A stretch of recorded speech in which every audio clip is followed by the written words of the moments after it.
Alright, so this video is going to be an overview of supply and demand and all the different kinds of questions that you will get asked about this topic and this model. It's the simplest model in economics, and it's also kind of the basis of the entire thing. So basically, supply and demand is a theory that says that we have demand for a good that is always downward sloping.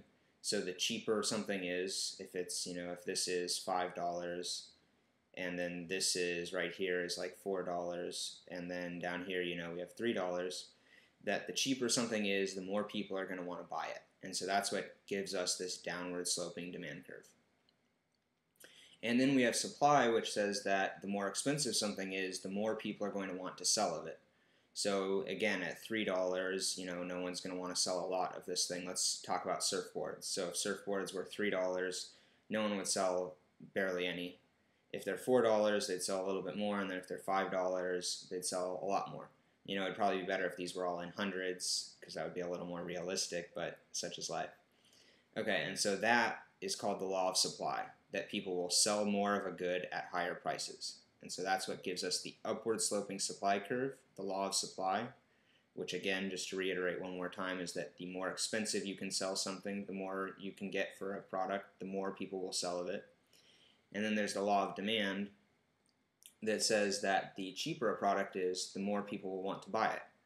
And so when you take those two ideas together, you get the concept of supply and demand. So there are really 9 or 10 different solutions to a supply and demand model. And so that's actually how we're going to organize this review, is that we're going to go from the solutions backwards. And so these different possible options for answers are, you can either have, since we're going to talk about the market for surfboards, you could have the price of surfboards increase and the quantity produced and exchanged increase. So that would be P going up. And I'm not going to do this for all of them, but I'll do it for the first one. And Q also going up.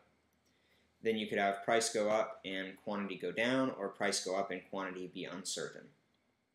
And then you can have the change in price be uncertain and quantity go up, down, or be uncertain.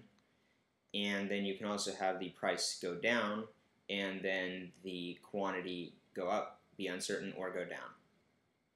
And so the last thing is that there are situations where there's not enough information to tell using the supply and demand model. And that's really the same as this F answer, that the change in the price is uncertain and the quantity produced in exchange is uncertain, because that's really just saying that we don't know anything. So what we're going to do in the following videos is go through all of these different possible solutions and see how we would get to those solutions. See if it would be an increase in demand or a decrease in supply, or what would actually be going on to get these solutions. And I think that that'll be the best way to prepare you for your first test.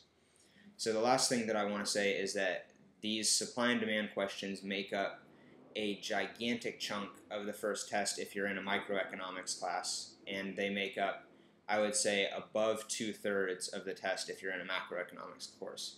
So either way, for your first test, this is going to be the big chunk of it, and it's something that you need to know backwards and forwards. So I will see you guys in the next video, where we'll actually get down to working with this model.